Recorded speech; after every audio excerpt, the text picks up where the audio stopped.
School चले हम, school चले हम। हाय फ्रेंड्स, स्वागत है आपको अमित बैच के इस वीडियो में। ठीक है, ये हमारा हिंदी का जो दीपदान एकांकी चल रहा था उसी का 7th नंबर वीडियो है। अभी तक हम लोगों ने इस चैप्टर पे टोटल 6 वीडियो बना चुके हैं, जिसमें हम लोगों ने टोटल जो प्रीवियस ईयर में टोटल 8 क्वेश्चन आया था उसको हम लोगों ने अच्छी तरीके से सॉल्व यहाँ पे किया है। प्लस हम लोगों ने सारांश भी इसका पढ़ लिया पहले से। अभी जो प्रीवियस ईयर का सारा क्वेश्चन सॉल्व हो जाने के बाद क्या सारा क्वेश्चन जो आएगा हम लोग का बोर्ड में वो प्रीवियस ईयर से आ जाएगा? हाँ, आ सकता है, बट हम लोग चांस क्यों ले?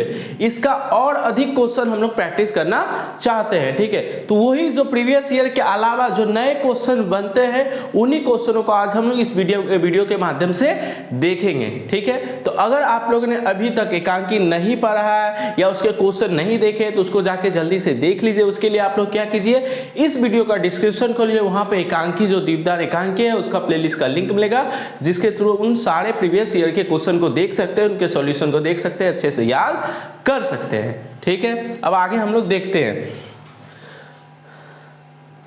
ये जो 8 क्वेश्चन था 2017 से लेकर 2020 तक टोटल हर साल 2 क्वेश्चन यानी 4 साल में 8 क्वेश्चन आए थे, इसको हम लोगों ने सॉल्व कर चुके हैं। ठीक है, और इसके अलावा जो नए क्वेश्चन बनते हैं जो जिनकी आने की संभावना बहुत अधिक है, उन क्वेश्चन को भी अभी हम लोग देखेंगे। ठीक है, देखिए 8 क्वेश्चन के अलावा जो 9वां क्वेश्चन बन सकता है इस दीपदान एकांकी से, वो क्या बन सकता है? शामली के विषय में संक्षिप्त रूप में लिखिए और इस एकांकी में उसके योगदान के बारे में बताइए। जो शामली है, जिन्होंने जो बनवीर है उसके चाल के बारे में पन्नाधाय को सूचित किया था। ठीक है, और किस प्रकार से उसने कुंवर उदय सिंह को बचाने में पन्नाधाय की और कीरतवाड़ी की मदद की थी, उसके बारे में आप लोग को लिखना है। ठीक है, तो यहाँ पे देखिए ये क्वेश्चन है, इसका उत्तर यहाँ पे लिखा हुआ है, तो आप लोग इसको अच्छे से पढ़ लीजिएगा, अच्छे से लिख लीजिएगा। ठीक है, आप लोग एक बार पढ़ लीजिएगा, साधारणतः आपको समझ में आ जाएगा। समझ में आया? अगर शामली के चरित्र के बारे में भी बोलेगा, शामली की चरित्र चित्रण करे या चारित्रिक विशेषता लिखे,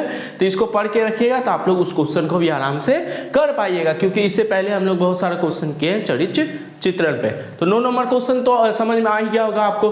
ठीक है, कि शामली के विषय में लिखना है, शामली के योगदान के विषय में लिखना है कि किस प्रकार से उन्हें कुंवर उदय सिंह को बचाने में अपना महत्वपूर्ण भूमिका निभाई। ठीक है, आगे क्वेश्चन देखते हैं हम। 10वां नंबर क्वेश्चन जो इस चैप्टर से बहुत ही इंपॉर्टेंट है इस साल के लिए, जो आ सकता है वो क्या है? चंदन की चंचलता, वीरता और मां के प्रति प्रेम को अपने शब्दों में लिखो। चंदन जो पन्नाधाय का इकलौता पुत्र था, ठीक है, उसके चारित्रिक विशेषताओं के बारे में या चरित्र चित्रण के बारे में अगर आपसे क्वेश्चन पूछेगा तो चंचल क्या था? एक चंदन था, वो क्या था? एक चंचल व्यक्ति था। ठीक है, चंचल लड़का था। वो वीरता मतलब वो बहुत बहादुर वीर था, और मां के प्रति उसका बहुत ज्यादा प्रेम था। ये हम एकांकी पढ़ने के बाद हमें पता चलता है कि वो अपने माँ के लिए जागीरें जीतना चाहता है, माँ की मंदिर बनाना चाहता है। इससे पता चलता है वो अपनी माँ से कितना प्रेम करता है। बचपन में ही वो युद्ध की बातें करता है। इससे पता चलता है जो वो क्या है, एक बहुत ही बहादुर, बहुत ही साहसी लड़का है, वीर लड़का है। ठीक है, और चंचल तो है, ये बच्चे तो चंचल होते ही है, उसी प्रकार वो भी चंचल है। तो उसके गुण हैं, उस गुणों के बारे में यहाँ पे लिखा है। ये क्वेश्चन बहुत ही इंपॉर्टेंट होता है इस साल के लिए, तो आप लोग इसको अच्छे से लिख लीजिएगा, अच्छे से याद कर लीजिएगा। ये 3 गो है, बहुत ही ज्यादा इंपॉर्टेंट। चंदन जो है हमारा जो मुख्य पाठ है एक दीपदान एकांकी के, उसके चरित्र चित्रण के बारे में भी क्वेश्चन अभी तक नहीं आया है, तो इस साल संभावना है कि वो क्वेश्चन आ सकता है, तो उसको आप लोग अच्छे से लिख लीजिएगा। ओके, उसके बाद देखिए दीपदान एकांकी के आधार पर पन्नाधाय और बनवीर के चारित्रिक गुणों की तुलना करें। ये क्वेश्चन हम यहाँ इसका सॉल्यूशन नहीं दिए हैं। क्यों नहीं दिए हैं? कि कुछ क्वेश्चन तो आप लोग खुद से प्रैक्टिस कीजिएगा, खुद से लिखने का कोशिश कीजिएगा ना। दीपदान एकांकी आप पढ़े, हम भी पढ़ा चुके हैं। ठीक है, उसके आधार पर पन्नाधाय का भी चरित्र चित्र हम लोगों ने पढ़ा है, बनवीर का भी चरित्र चित्र हम लोगों ने पढ़ा है। अब इन दोनों के गुणों की क्या करना है? आपको तुलना करना है कि किसमें किस प्रकार के गुण हैं, किसमें किस प्रकार के गुण नहीं है, तुलना करना है। ठीक है, आप उसको अच्छे से लिख लीजिएगा, बहुत ही इंपॉर्टेंट क्वेश्चन हो जाता है। जैसा कि आपको पता चलता है कि जो पन्नाधाय वो क्या है, नमक के प्रति बहुत वफादार है। ठीक है, अपने मालिक के बच्चे को बचाने के लिए अपने बच्चे को बलिदान दे देती है। इसे पता चलता है वो बहुत ही ईमानदार है अपने मालिक के प्रति, ठीक है। लेकिन यही बनवीर क्या होता है, जिसके यहाँ नौकरी किया, जिसका खाना खाया, ठीक है, उसी के बच्चे को मार दिया, ठीक है, राजा बनने के चक्कर में। तो ये बहुत ही मतलबी आदमी है। तो ये सब आपको यहाँ पे लिखना है, ये ईमानदार नहीं है, बेईमान है, ये सारी चीज़ें आपको यहाँ पे तुलना करना है। तो आप लोग इसको अच्छे से कर लीजिएगा, ठीक है। तो ये 11 नंबर क्वेश्चन में यहाँ पे आप लोग को समझ में आ गया और क्या करना है। खुद से देखो, प्रैक्टिस करोगे तो तुम्हारा भी क्या होगा, जो लिखने का तरीका भी सुधरेगा और तुम भी कुछ सीख पाओगे। इसीलिए हम क्वेश्चन दे दिए हैं, आप लोग अच्छे से सॉल्व कीजिएगा। नहीं सॉल्व होगा तो हमें बताइएगा, हम उसका सॉल्यूशन भी आपको बता देंगे। 12 नंबर क्वेश्चन देखो क्या होगा, आज मैंने भी दीपदान किया है, प्रस्तुत वाक्य का भावार्थ लिखे। ये जो बोलता है आज मैंने भी दीपदान किया, इसका क्या मतलब है, दीपदान का क्या मतलब है यहाँ पे, ठीक है। इस पंक्ति का क्या मतलब है, भावार्थ मतलब इसका अर्थ क्या है, किस संदर्भ में, किस वक्त ये सब चीजें कौन बोल रहा है, इसका मतलब क्या है, दीपदान का मतलब क्या है, ये सारी चीजें आपको अच्छी से बना के लिखना पड़ेगा। तो यहाँ पे लिखा हुआ है, इसको एक बार पढ़िएगा, आपको समझ में आ जाएगा। और इस प्रकार के क्वेश्चन जो देंगे, ठीक है, उसको लिखने का भी तरीका आपको यहाँ पे समझ में आ जाएगा, ठीक है। इसको देख लीजिए अच्छे से।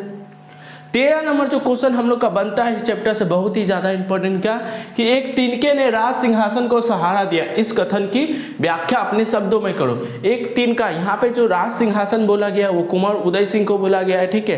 राज सिंहासन, चित्तौड़ का जो राज सिंहासन है, राजा है कुंवर उदय सिंह, जो भावी राजा बनने वाला था, उसको बचाने का काम कौन करता है, किरतवाड़ी ने किया। तो एक छोटा सा तिनका ने इतने बड़े राजा को बचाया, भावी राजा को बचाया, ठीक है। तो हम बोल सकते हैं एक छोटे से तिनके ने क्या किया, राज सिंहासन को सहारा दिया। इस जो पंक्ति है, जो पन्नाधाय बोलती है, उसका मतलब क्या है, किसको यहाँ पे तिनका बोला गया है, ऐसा बात क्यों बोला गया है, ये यहाँ पे डिटेल में लिखा है। आप लोग इसको एक बार पढ़िएगा, आप लोग को समझ में आ जाएगा। तो 13 नंबर क्वेश्चन में आप लोग को समझ में आ गया होगा, ठीक है।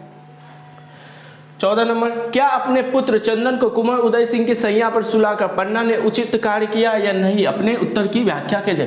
क्या आप सबके मन में ये क्वेश्चन आता है कि भैया देखिए ना, जो पन्नाधाय कैसी माता है, ठीक है, उसने अपने बच्चे कुंवर उदय सिंह को बचाने के लिए अपने बच्चे चंदन की बलिदान दे दिया, उसको मरवा दिया, तो एक अच्छी माता नहीं है, ठीक है। लेकिन ये तुम अब कि कोई होगा जो बोलेगा नहीं, कर्तव्य के आगे कुछ नहीं होता, वो अच्छी है बुरी है, ठीक है।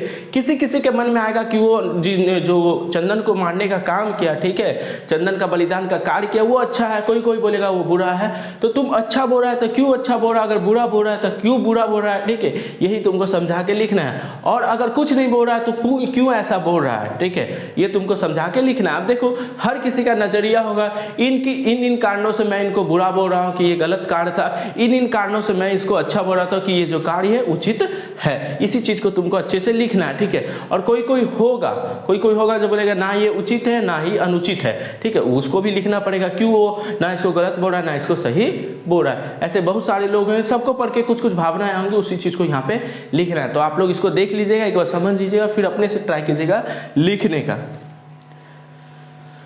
ये क्वेश्चन भी बहुत ज्यादा इंपॉर्टेंट, नमक से रक्त बनता है, रक्त से नमक ने, इस कथन का भी व्याख्या करे, ठीक है। पन्नाधाय ये बात बोलती है, नमक से रक्त बनता है, रक्त से नमक नहीं, ठीक है। ये लाइन भी बहुत ज्यादा इंपॉर्टेंट है, इसकी भी व्याख्या करने, इसके बारे में भी लिखने आपको आ सकता है। तो इसको अच्छे से आप लोग लिखिएगा, एक बार साधारणता यहाँ पढ़ लीजिएगा, फिर आपको सब कुछ समझ में आ जाएगा। समझ में आया? तो अभी 15 क्वेश्चन हम लोग देखें यहाँ पे, और ये 2 क्वेश्चन आपको हम प्रैक्टिस के लिए दे देते हैं, ठीक है। प्रैक्टिस ये दोनों क्वेश्चन है, क्वेश्चन नंबर 16, क्वेश्चन नंबर 17, ठीक है।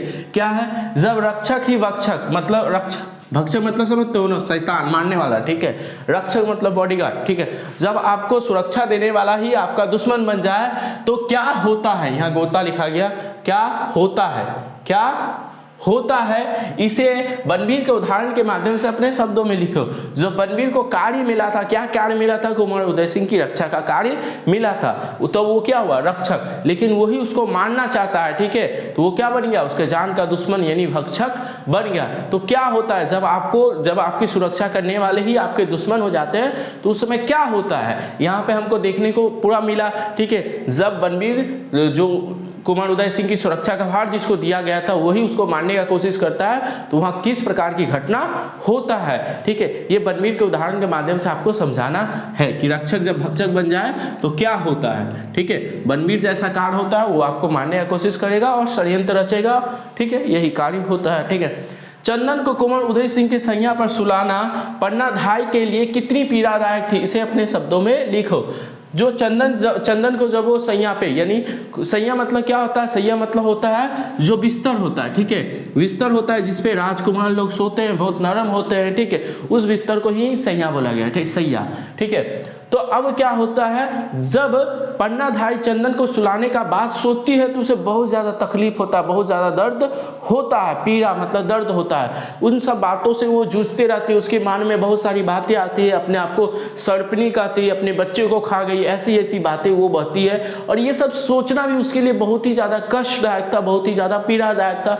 फिर उसने कैसे कैसे अपने आप को संभाला, ठीक है, और फिर अपने बच्चे का बलिदान देने के लिए सजग हो गई, ठीक है, तैयार हो गए। तो ये सारी जो प्रक्रिया थी, पूरा प्रोसेस था, जब वो सोती है, बलिदान देती है अपने बच्चे का, ये पूरा उसके लिए बहुत ही ज़्यादा पीड़ादायक था, कष्टदायक था, उसके मन में बहुत ज़्यादा भावनाएं उस समय उत्पन्न हो रही होती है, ठीक है। इन्हीं सब चीज़ों को सजाकर अच्छे से अपने शब्दों में लिखना है, ठीक है। ये 17 नंबर क्वेश्चन यहाँ पे हो गया। इन सब क्वेश्चन को अगर आप करके जाइएगा तो आपका दीपदान एकांकी का एक क्वेश्चन भी इधर उधर नहीं जाएगा, आराम से आप दीपदान एकांकी वो कर पाइएगा। और आप सोचिएगा भैया 17 क्वेश्चन सॉल्व करके जाएंगे, उससे अच्छा तो दीपदान एकांकी ही पढ़ लेंगे, ठीक है। लेकिन तुम ही सोचो, जब दीपदान एकांकी तुम पढ़ के जाओगे उस समय जो आंसर तो लिखो, कुछ ना कुछ तो लिखोगे, लेकिन जो आंसर तुम लिखोगे वो सटीक नहीं हो पाएगा वहाँ, क्योंकि एक ही बार हम जो क्वेश्चन आया, नया नया क्वेश्चन है, उसको हम बना के लिखने की कोशिश करेंगे, उसमें टाइम ज्यादा जाएगा और तुम अच्छी तरीके से वहां पे रिप्रेजेंट भी नहीं कर पाएगा, अच्छी तरीके से वहां लिख भी नहीं पाएगा। तो इससे अच्छा हम लोग पहले से प्रैक्टिस करके चलते हैं कुछ क्वेश्चन। तो ये 1 से लेकर प्रीवियस ईयर का 8 क्वेश्चन प्लस यहाँ पे 9 क्वेश्चन आपको हम कराएं, टोटल 17 क्वेश्चन हो गया, ठीक है। 17 क्वेश्चन आप अगर अच्छे से प्रैक्टिस करके जाइएगा तो आपका 4 मार्क्स कंफर्म हो जाएगा, इस चैप्टर से जो भी आता है 4 मार्क्स आपका कंफर्म हो जाएगा। इसी के साथ जो हम लोग का दीपदान एकांकिता वो पूरी तरीके से खत्म हो गया है। टोटल हम लोगों ने इस पे 17 क्वेश्चन देखे, बहुत ही ज्यादा क्वेश्चन था इसमें, लेकिन जरूरी था क्योंकि चैप्टर बड़ा था और मार्क्स 4 मार्क्स आ रहा है, ठीक है। तो 4 मार्क्स बहुत ही ज्यादा इंपॉर्टेंट होता है। अगर ये 17 क्वेश्चन आप 1-2 बार जनरल रीडिंग करते रहिएगा, पढ़ते रहिएगा, तो आपका ये 4 मार्क्स क्या हो जाएगा, कंफर्म हो जाएगा और आप सारे क्वेश्चन को कर पाइएगा, ठीक है।